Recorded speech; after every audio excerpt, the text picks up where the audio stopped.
Assalamualaikum warahmatullahi wabarakatuh. Bismillahirrahmanirrahim. Innal hamdalillah nahmaduhu wa nasta'inuhu wa nastaghfiruh wa na'udzu billahi min syururi anfusina wa sayyiati a'malina.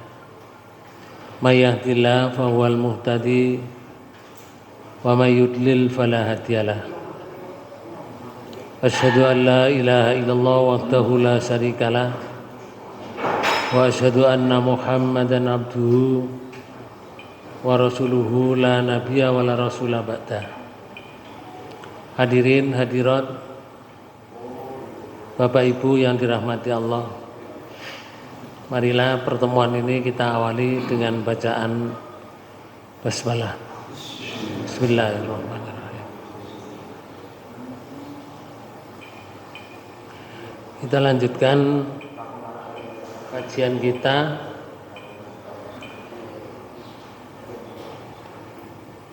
di Quran surat 28 ayat 20. Oke. Surat 28 ayat 20 dan seterusnya.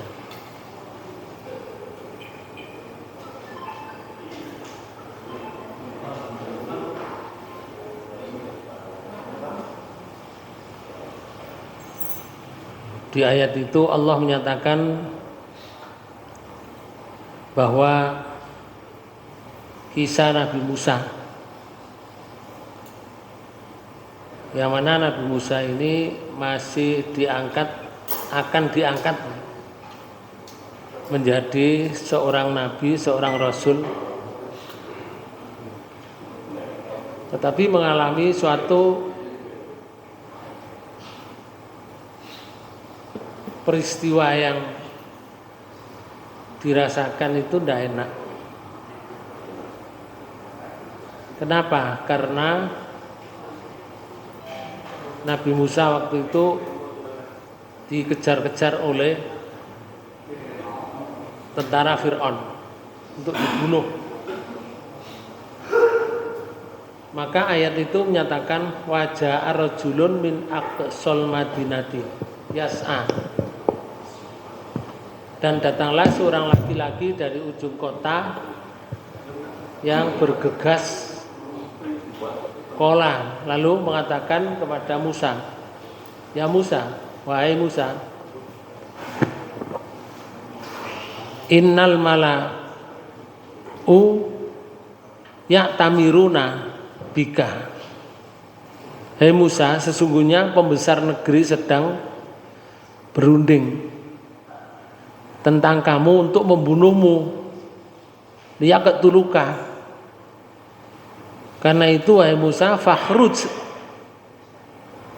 sebab itu keluarlah kalian, innilaka minan nasihin, sesungguhnya aku ini termasuk golongan orang yang memberi nasihat kepadamu.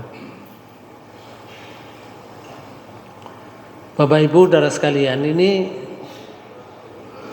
Nabi Musa setelah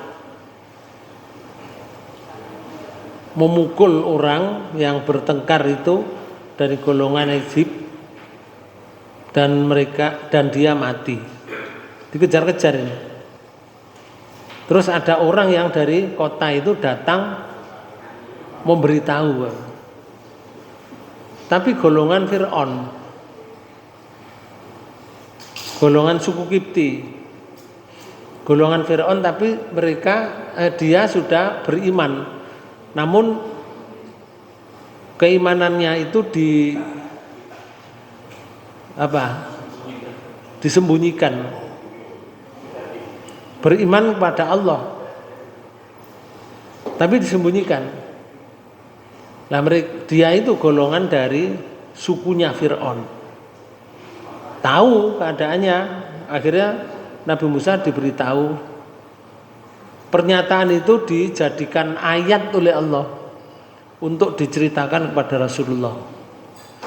Jadi omongannya wong biasa nih Pak Bu, Tapi karena menjadi ayat, maka siapa yang membaca omongan ini, ayat ini, mendapat pahala. Satu huruf dinilai oleh Allah 10. Walaupun itu omongannya orang. Dijadikan ayat oleh Allah untuk memberitahu kepada umatnya Nabi Muhammad lewat Rasulullah. Maka Bapak Ibu sekalian, di ayat ini disebutkan wajah arojulun, datang orang laki-laki dari Aqsal Madinah, dari ujung kota. Madinah itu kota. Di tafsirnya Ibnu Katsir itu disebutkan seorang laki-laki. Orang tersebut disifati sebagai laki-laki pemberani. Karena ia memakai jalan pintas yang lebih dekat untuk mencapai Musa ketimbang jalan yang dilalui oleh orang-orang yang mengejar Musa. Jadi kalau orang yang mengejar Musa itu ke sana dulu, tapi orang ini mencari jalan pintas lewat kebun-kebun begitu, iso ketemu Nabi Musa dengan cepat. Kayak Google yang kayak jalan ngoten. Ya, jalan cepat. Google itu. Tapi kadang-kadang disasar no, Bu ya. Kadang-kadang kesasar. Saya itu pernah mendapat undangan pengajian di daerah Kecamatan Puri. Di Kecamatan Puri, kemudian saya minta di Sherlock. Nah, saya ikut Sherlock itu ikut apa? Google. Iya. Wis dumut-dumetno Google muni ngene. Di sini tempatnya sebelah kanan. Terus pada sebelah kanan ini kuburan. Gak ono omahe wong, kono gak ono wong, gak ono. Kene kuburan. Di tempat sebelah kanan. Google iki sampel Google iki. Kok iso wong digonang kuburan iki. Mosok Sherlock keliru ngoten. Nah, akhirnya saya kembali lagi Pak Bu, menelpon orangnya, saya beritahu kalau saya posisinya di sebelah sini, sebelah saya itu kuburan, kok katanya di sebelah kanan saya ini. Akhirnya dicari oleh orangnya, kemudian diajak bareng. Nyatanya tidak di situ, jauh. Nah itu Google kadang-kadang begitu.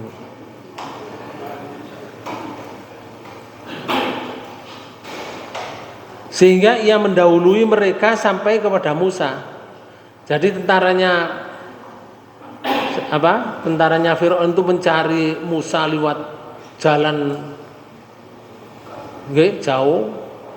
Tapi ini ada orang yang pemberani ini jalan pintas lewat kebun-kebun begitu sampai Musa dikandani. Lalu ia berkata kepada Musa, innal mala'u ya'tamiru nabika. Sesungguhnya pembesar-pembesar negeri sedang berunding tentang kamu, wahai Musa. Artinya begini, mereka bermusyawarah di antara sesama mereka tentang dirimu untuk mengejar kamu. Tujuannya adalah liyaqtuluka, untuk membunuh kamu. Karena itu fakhruj, keluarlah kamu. Di sini di tafsir itu disebutkan ai tegese ngono. Artinya keluarlah kamu tegese ngono, yakni Pak minal baladi, dari baladi ini, dari negara ini, negara Mesir maksudnya. Keluarlah kamu dari negara Mesir. Inilah kaminan nasihin. Sesungguhnya aku kepada kamu itu adalah golongan orang yang memberikan nasihat kepadamu. Tak kayak nasihat kamu. Karena orang-orang sudah mengejar kamu, sudah dirumuskan, mereka dikerahkan untuk mengejar kamu. Bapak Ibu sekalian, konteks ayat ini, setelah orang Israel dibela oleh Nabi Musa, lalu membocorkan rahasia bahwa Musa telah membunuh orang Kipti. Jadi sing bocorno iku wong Israel dhewe. Mang dibela. Setelah dibela membocorkan orang yang bertengkar tadi dibunuh oleh Musa. Berita itu sampai ke istana Fir'aun. Para pembesar Mesir bermusyawarah akhirnya. Untuk apa? Untuk menangkap Musa. Lalu nanti Musa diadili. Lalu menjatuhkan hukuman mati kepada Musa. Di saat genting itu Bapak Ibu sekalian, muncullah seorang laki-laki yang setia, berhati baik. Dari golongan Kipti, dari golongan golongan Fir'aun. Tapi orangnya beriman. Nah, maka tafsirnya ayat 20 ini, datanglah seorang laki-laki dari ujung kota. Menurut ulama itu menyebutkan orang itu namanya Hiskil. Hiskil itu Ilahi Ibnu Abbas. Namanya Hiskil Ilahi Ibnu Abbas. Seorang kerabat Fir'aun, kerabatnya Bang. Berarti dekat dengan apa? Fir'aun. Kerabatnya mungkin ponakane, mungkin misanane, mungkin minduan, mungkin mitelu. Ya, itu namanya kerabat.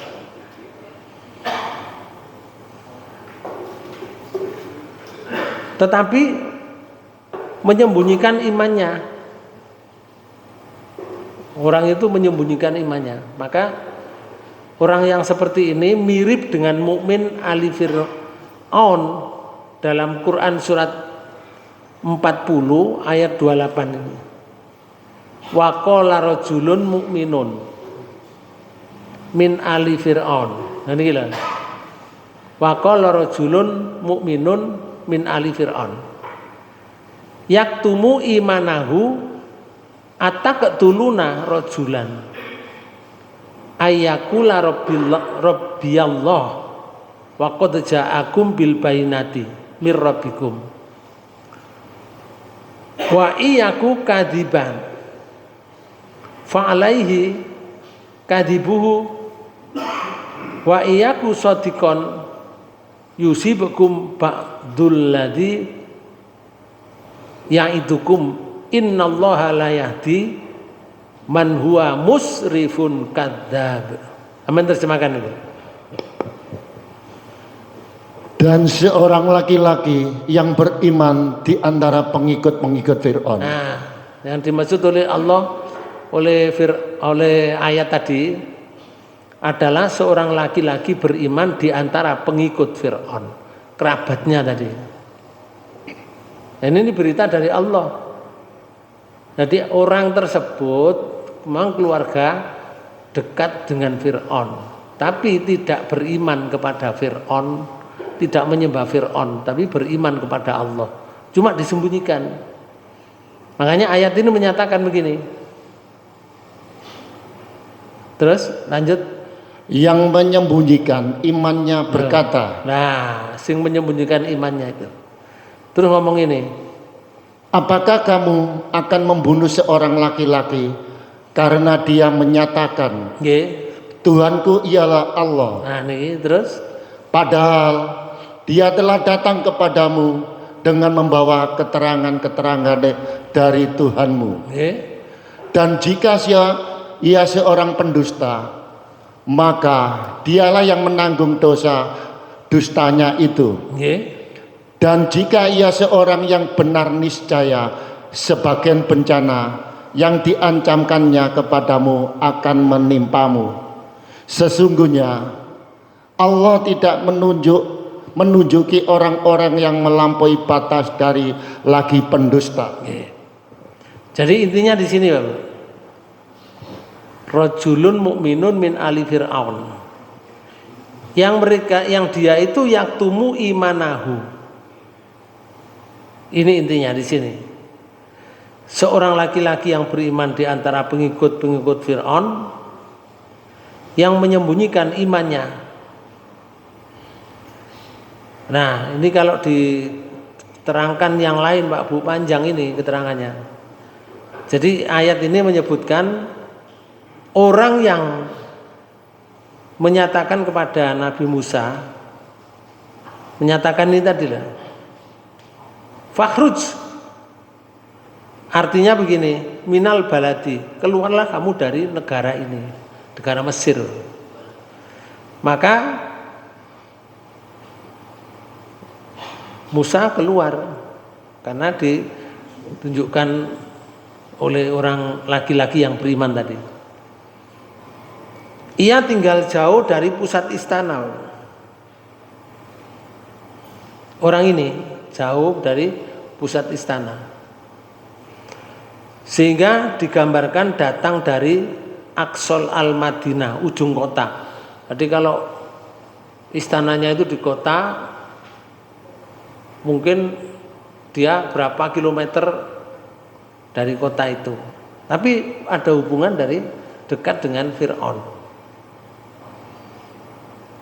Di sini ada kalimat berjalan cepat, yas'a, bergegas. Itu menunjukkan keadaan sangat mendesak. Di ayat ini kan disebutkan gini. Nih lah. Yas'a nih lah. Bergegas-gegas. Yas'a. Itu menunjukkan keadaan sangat mendesak. Ia berlari, bukan sekedar berjalan, karena sangat mendesak. Dan ia benar-benar peduli kepada Musa, ngandani Nabi Musa. Musa belum diangkat jadi nabi ya. Para pembesar sedang berunding untuk membunuhmu. Pernyataan orang tersebut kepada Musa. Ya Musa, innal mala'u ya'tamiru nabika liyaqtuluka. Wahai Musa, sesungguhnya mala'u, tentara-tentaranya, jenderal-jenderalnya itu sedang berunding tentang kamu, wahai Musa. Tujuannya adalah untuk membunuh kamu. Maka di sini disebutkan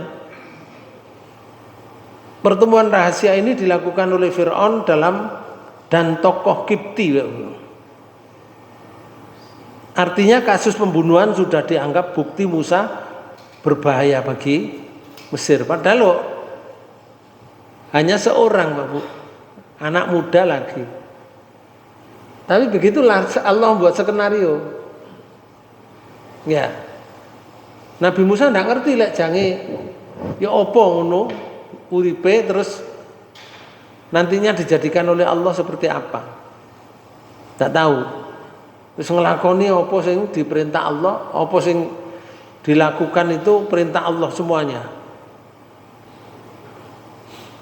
Nah, keluarlah segera, aku termasuk orang yang memberi nasihat. Yang ini tadi. Fakhruj. Wahai Musa, keluarlah kamu segera. Inilah kaminan nasihin. Aku ini termasuk golongan orang yang memberi nasihat kepadamu. Nasihat ini jujur dan tulus loh. Menunjukkan bahwa lelaki itu mengetahui gerakan istana dari dalam. Lalu Allah menyelamatkan Musa melalui orang ini. Kan gampang Allah kalau membuat skenario itu. Menurut orang ruwet, menurut Allah tidak. Sak negara lahir laki-laki pateni bunuh atau disembelih. Malah laki-laki, bayi laki-laki diramutno istana. Ini kan kontradiksi kan? Iya. Apa yang disampaikan di luar tidak sama dengan apa yang keadaan yang di dalam. Itu skenario Allah. Nah, Bapak Ibu sekalian, maka di ayat 21 itu disebutkan ini. Fa kharaja minha khaifah yataraqqabu qala rabbi najjini minal qaumidz zalimin. Sama terjemahkan. Maka keluarlah Musa dari kota itu dengan rasa takut, menunggu-nunggu dengan khawatir. Nah, kalau ini langsung pernyataan Allah, Pak Bu. Pernyataan Allah. Lah iku mang omongane wong. Pernyataan Allah yang diberikan dari Rasulullah ya jadi ayat suci.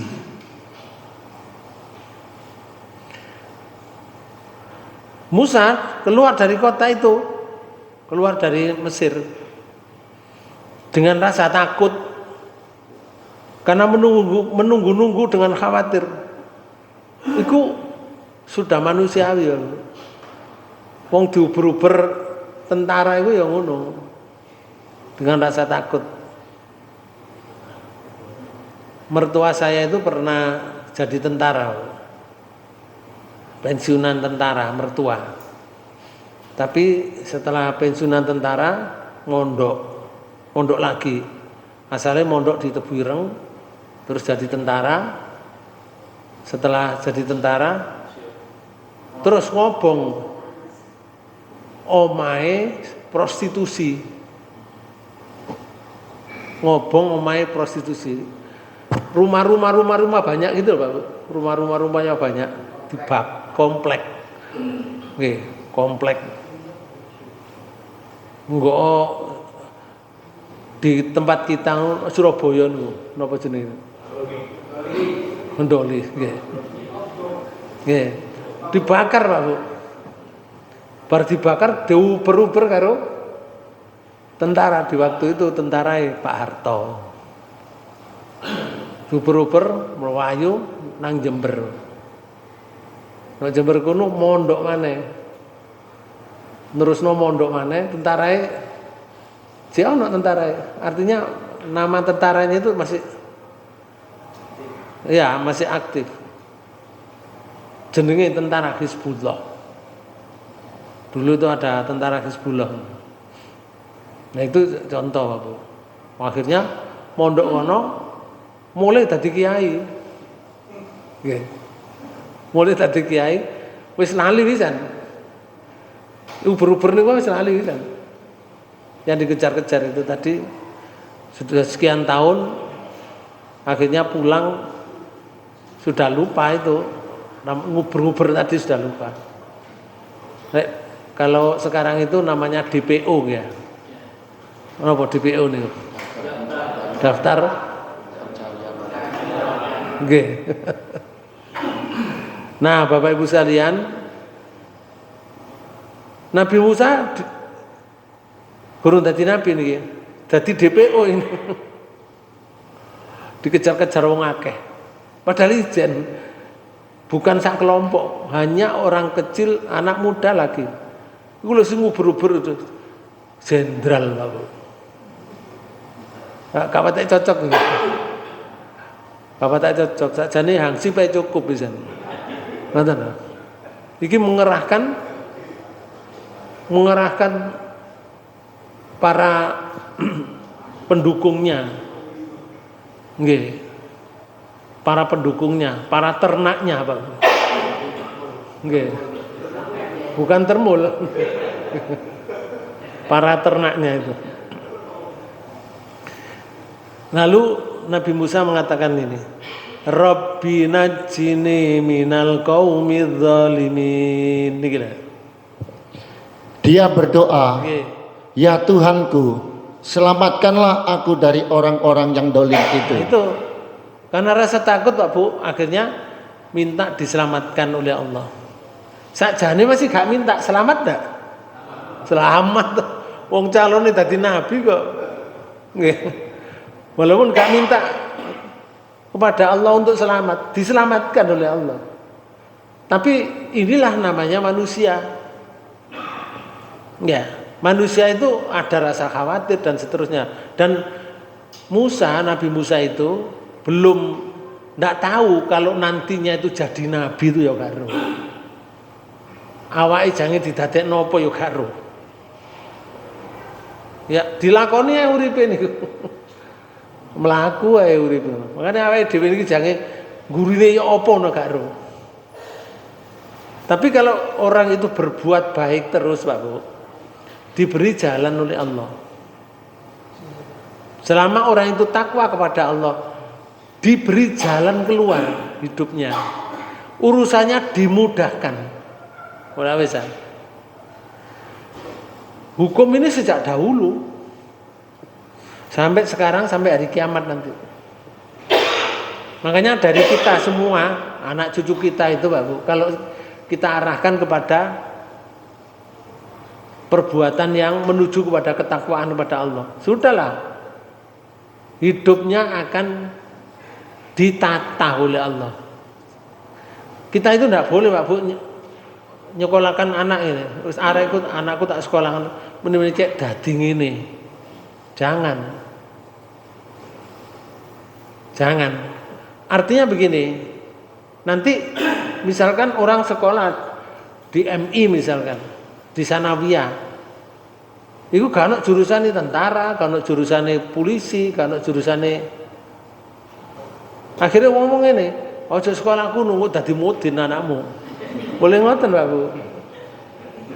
Dianggap sekolah nggone MI, Sanawiyah, Aliyah, iku lek metu dadi mudin. Nanti ditata oleh Allah Pak Bu. Tidak sedikit jumlahnya orang keluar dari Aliyah itu jadi tentara yo akeh Pak Bu. Teman saya itu PGA, pendidikan guru agama. Jadi tentara loh Pak Bu. Jadi tentara. Jadi Allah sih ngatur. Nah, sekolah itu tujuannya adalah menghilangkan kebodohan. Anakku tak sekolah no kene dengan pondasi seperti ini. Supaya nanti kalau sudah besar dia tahu hukum. Itu yang paling penting, Bang. Sehingga keluar dari sekolah dia misalkan jadi menteri yang bijaksana sesuai dengan syariat Allah. Umpama dadi bupati sing gak nyolongan, Bang. Ngoten. Umpama dadi gubernur sing gak korupsi. Gak gelem, gak wani karena dia punya dasar. Makanya jangan khawatir Bapak Ibu sekalian mondokno anak itu atau cucu itu jangan khawatir. Dadi apa anakku? Ojo dadi apa? Diatur oleh Allah nanti. Nggih. Allah yang atur nanti. Asal orang itu takwa, Allah akan memberikan rezeki yang tidak disangka-sangka datangnya. Kemudian hidupnya diberi jalan keluar. Itu janji Quran. Maka di tafsirnya Ibnu Katsir itu disebutkan fakhraja minha khaifa yataraqabu tadi. Maka keluarlah Musa dari kota itu dengan rasa takut, menunggu-nunggu. Dengan rasa khawatir. Oh, apa aku kok kecekel gak ngoten. Soalnya metu nang negara, dari negara ke negara itu ya gak hidup, Pak Bu. Bahkan Nabi Musa ketika keluar itu Pak Bu, dikejar-kejar gak sandalan. Menurut Ibnu Abbas, ndak sandalan, ndak pakai ini, ndak pakai apa? Trompa, alas kaki. Sehingga sampai ke negara lain itu melentong-melentong kakinya itu. Terus tidak membawa bekal. Wani ya sampai nang negara liya gak nggawa bekal. Ayo wani ya. Gak wani Pak Bu. Ini karena terpaksa dia keluar. Makanya Nabi Musa minta pertolongan pada Allah. Ya Allah, Rabbi najini minal qaumidz zalimin. Ya Allah, selamatkan aku, najini, selamatkan aku. Minal qaumidz zalimin, dari golongan orang-orang yang zalim. Yang zalim itu yang dimaksud adalah Fir'aun dan bala tentaranya tadi. Doa ini dikabulkan oleh Allah, Bapak. Maksudnya di sini dari Fir'aun dan pembesar-pembesar kerajaan dolimin ini. Para ulama itu menyebutkan bahwa Allah Subhanahu wa taala mengirim kepada Musa seseorang malaikat yang mengendarai kuda. Lalu menuntun Musa ke jalan yang ditujunya. Hanya Allah yang Maha mengetahui. Ini para ulama menyatakan begitu. Di tafsirnya Ibnu Katsir. Jadi Nabi Musa itu bisa keluar dari negara itu menuju ke negara lain dituntun oleh malaikat. Itu kan pertolongan namanya. Karena doanya tadi. Rabbi najini. Semua nabi, Pak Bu, semua nabi itu kalau sudah diancam oleh masyarakatnya, mesti balik nang Allah tuh minta pertolongan. Contoh ya, Nabi Nuh aja, Nabi Nuh di surat 26, di surat 26 di ayat 100 mulai ayat 111 ini ayat 116 Pak. Umatnya Nabi Nuh itu mengancam Nabi Nuh. Nabi Nuh kan dakwah terus Pak. Dakwah terus, orang-orang dikandani ojo nyembah Tuhan selain Allah, ojo nyembah patung iku, ojo nyembah buatan orang, jangan menyembah batu kamu. Sembahlah Allah. Begini caranya. Diatur. Nabi Musa itu Nabi Nuh ini dakwah siang malam, Bapak. Lho ngono ku diancam karo umatnya. Ancaman ini. Ini omongannya umat nih. Jadi ayat lian. Qalu 116. Surat 26 ayat 116. Qalu la illam tantahiyanu latakunanna minal marjumin. Mereka berkata, sesungguhnya jika kamu tidak mau berhenti hai Nuh. Kalau kamu nggak berhenti dakwah, terus saya kon dakwah, terus umatnya ten. Niscaya benar-benar kamu akan termasuk orang-orang yang dirajam. Loh, dihukum rajam, Pak. Kertas hukuman rajam. Badannya ditanam separuh badan di tanah, dilempari batu sampai mati. Ini jenis rajam. Kira-kira Nabi Nuh menang apa enggak? Enggak menang, tetap berjalan dakwah, cuma minta pertolongan pada Allah. Sudah wis genting ngeten iki. Akhirnya Nabi Nuh berdoa, qala Rabbi inna qaumi kadzabun. Nuh berkata, ya Tuhanku, sesungguhnya kaumku telah mendustakan aku. Kaum saya sudah mendustakan saya ya Allah. Karena itu ayat 118. Faftah baini wa bainahum fatha wa najjini. Nah niki kayak Nabi Musa.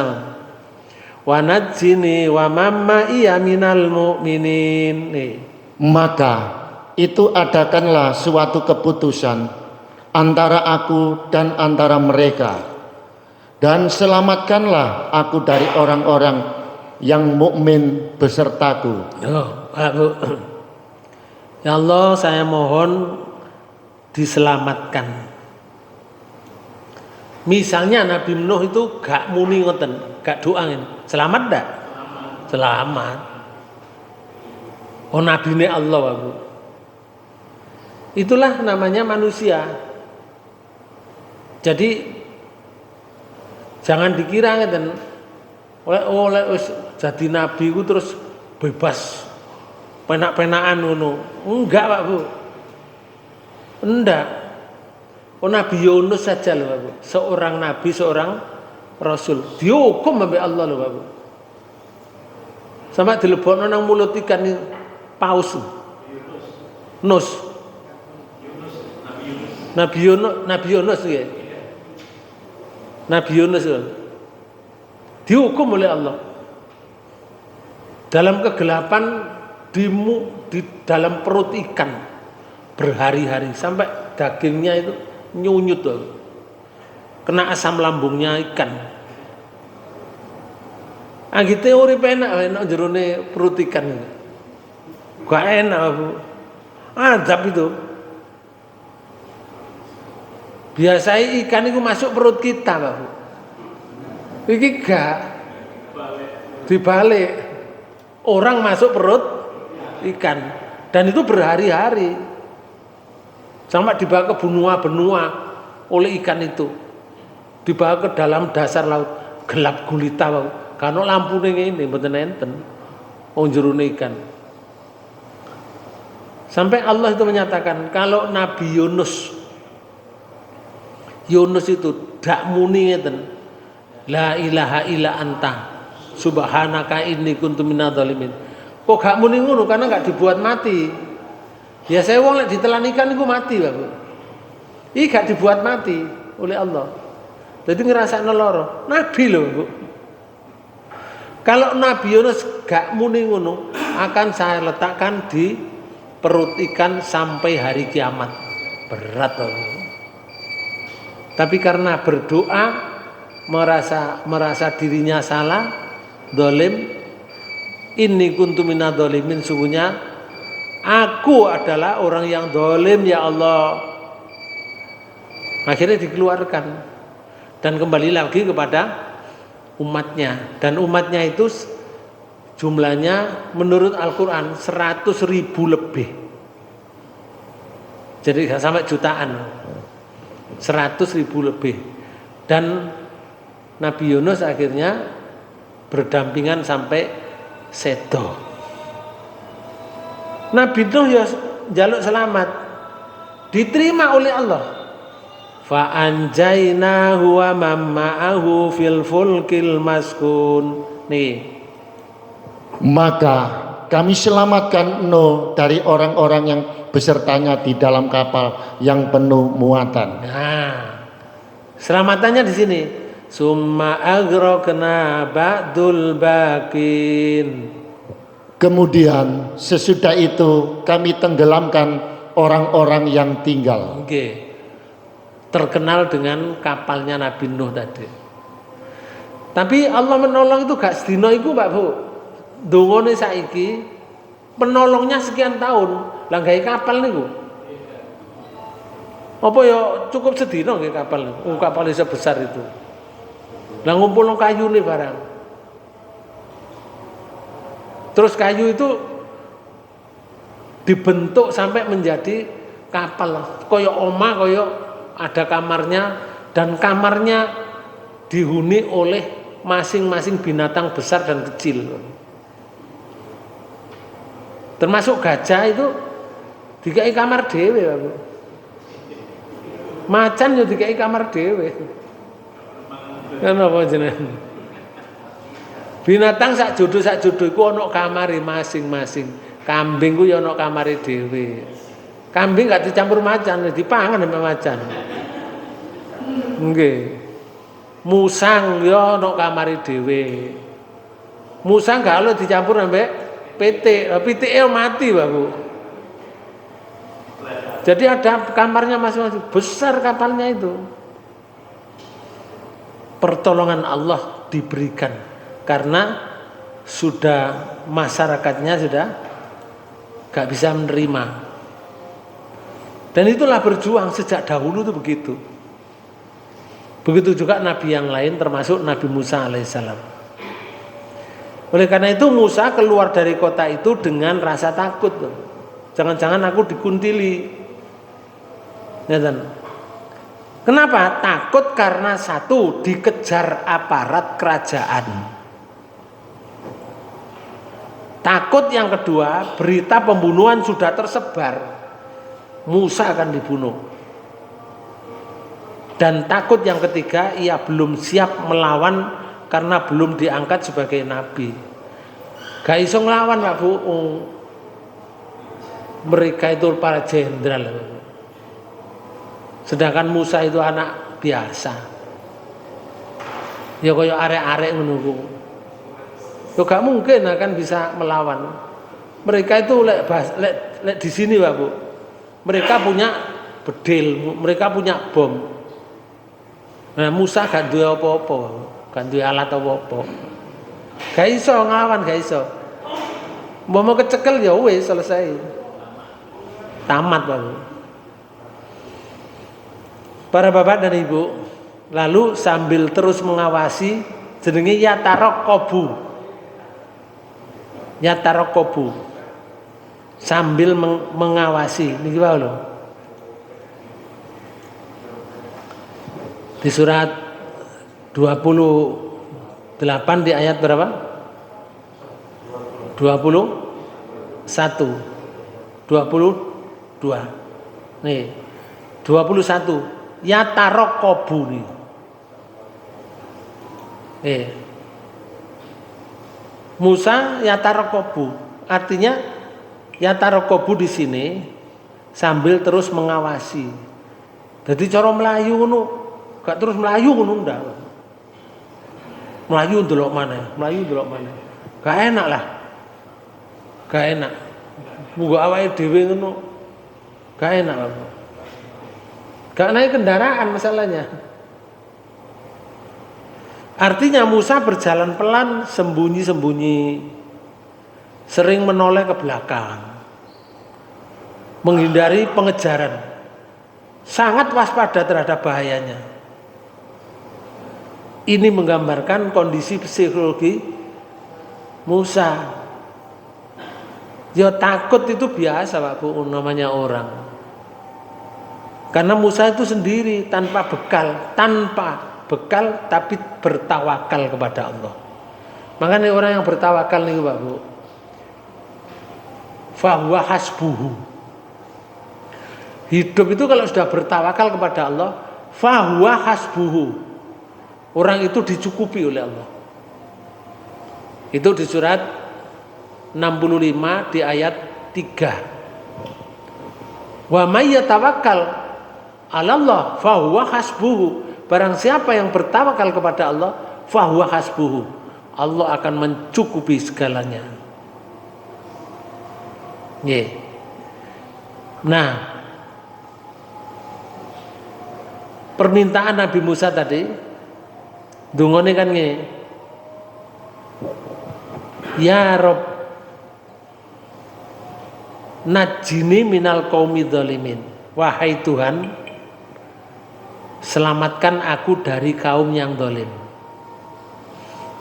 Itu doa spontan, Pak, saat menghadapi bahaya besar. Kaum zalim itu sama dengan Fir'aun dan para pembesar yang sewenang-wenang. Dan doanya orang yang terdolimi itu dikabulkan oleh Allah. Ada dalam satu hadis itu ada doa yang diterima oleh Allah, tidak ada batas, tidak ada tabir. Dengan Allah itu tidak ada tabir. Doa siji, wong poso sampai buka. Wong poso sampai buka. Doae gak ono tabire. Diterima oleh Allah. Nomor loro, doae orang touring, Mbak Bu. Ngertos touring? Napa? Musafir nggih. Doae wong musafir, misalkan mau ke Jogja dalam rangka apa? Dalam rangka menikmati keindahan alam di Jogja, misalkan buatan Allah yang diciptakan oleh Allah itu. Tujuannya fasiru fil ardi. Ayat kan mengatakan fasiru fil ardi, berjalanlah kamu ke bumi. Fangduru, lihatlah kaifa kana akibatul mukadzibin. Bagaimana akibatnya orang yang mendustakan ayat-ayat Allah, mendustakan Allah. Gelon daerah-daerah sing mendustakan ayat Allah, dihancurkan oleh Allah. Kalau sekarang ini Pak Bu, beberapa hari ini banjir itu luar biasa. Di Sumatera banyak Pak Bu, di Aceh, di Padang Panjang, di Jawa banyak juga, termasuk di Banyuwangi. Hari ini Pak Bu, gunungnya mengeluarkan lahar lagi, sehingga daerah jenenge Pronojiwo berapa ratus rumah tertutup oleh pasir. Nah, orangnya dievakuasi semua. Nah, saiki lek omahe tertutup pasir, misalkan mungkin nang jero omah lho, ya apa lek goleki. Wong omahe tertutup pasir, ya lek pasire di omahe lho tertutup, latari tertutup, embonge tertutup, ya apa lek goleki. Wong menungso cilike sakmene. Ngoten. Jadi doanya satu, orang puasa yang sampai apa? Sampai berbuka. Dua, doanya orang musafir. Musafir bukan maksiat loh nggih. Musafir bukan maksiat. Wis lunga, aku kepingin rekreasi, kepingin roh alam yang diciptakan oleh Allah, keindahannya. Iku no, kalau kita berjalan Pak Bu, di bis atau di kendaraan sendiri, itu doanya diterima oleh Allah, tidak ada tabir. Tapi saiki faktanya di lapangan, nek wong lunga ngono nang Jogja ngono, men delok ndonga apa nyanyi? Halo? Lho ya. Nyanyi Pak Bu. Akhirnya apa jenenge?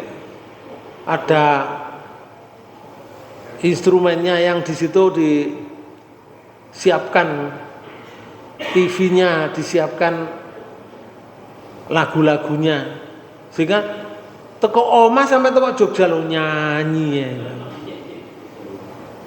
Kok gak belenger nyanyi ya? Dikondongo nyanyi ya. Ini perhatian untuk kita semuanya. Lunga nanti ya Pak Bu. Lunga nanti ya, gak nang Jogja tok. Ya lunga nanti ya, nang Malang. Pokoknya kita lunga. Fasiru fil ardi tadi. Akhirnya kalau kita itu melihat di daerah Lumajang itu, ya Allah, omah tenggelam seperti ini. Sebesar apa letusan gunung yang seperti ini? Akhirnya tahu Pak Bu. Makanya Allah menyuruh melaku-melaku wawon. Fangduru deloken kaifa, bagaimana kana akibatul mukadzibin. Bagaimana keadaan orang yang dulu mendustakan ayat Allah sehingga iman. Makanya lek ana banjir barang, lek ana banjir, rumah Allah ngeten iki diselamatkan oleh Allah. Gak kena jenenge masjid lho. Banyak rumah Allah yang diselamatkan, diliwati tok banyune. Omah entek kabeh sekitarnya itu. Dan itu sudah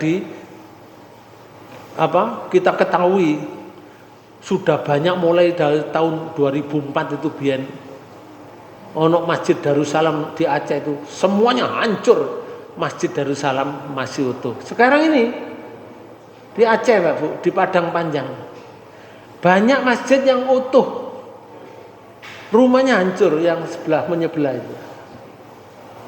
Nah disitulah Allah memang menjadikan seperti itu. Itu disampaikan oleh Allah di surat 34 mulai ayat 31 sampai 35. Nah, singkem ketiga, doanya orang yang terdolimi itu tidak ditutup oleh Allah langsung. Makanya kayak Nabi Musa ini terdolimi, doanya juga langsung diterima oleh Allah. Siapa saja Pak Bu, tidak hanya seorang Nabi. Sekarang pelajaran yang dapat kita ambil, satu, menolong melalui jalan tidak disangka. Penolong Musa bukan keluarga Musa, juga bukan orang Israel, sukunya Musa, tapi lelaki yang menyembunyikan imannya. Ini namanya pelajaran. Kedua, keburukan satu orang Israel membuat Musa harus meninggalkan Mesir. Keburukan orang Israel itu boloi Musa sing dibantu lah Bapak. Kowar-kowar ngoten.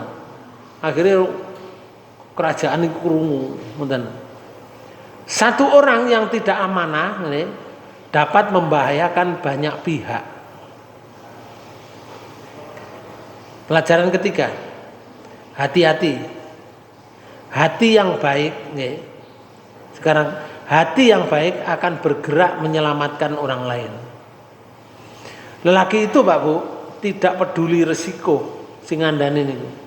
Ia berlari demi menyelamatkan Musa. Pelajaran keempat, ketika keadaan darurat, hijrah adalah solusi syariat. Hijrah itu solusi Pak. Lek darurat. Tapi lek gak darurat gak oleh hijrah. Hijrah niku napa? Pindah. Lek darurat sudah ancamannya lebih besar, pindah. Itu syariat. Musa diperintahkan keluar dari tempat yang dolim menuju ke tempat yang aman di Madian. Pelajaran kelima, tawakal dan doa adalah senjata hamba. Doa Musa menunjukkan ketakutan itu manusiawi, tapi seorang beriman selalu mengembalikan kepada Allah. Lalu yang keenam, pelajaran yang keenam dari ayat ini, Allah sedang mempersiapkan Musa untuk menjadi nabi. Dipersiapkan memang oleh Allah. Perjalanan hijrah ini adalah bagian dari tarbiyah ilahiyah. Tarbiyah itu pelajaran ilahiyah, pelajaran Allah dari Allah Pak. Allah sing ngatur ngoten. Makanya Musa itu melayu rono diatur oleh Allah.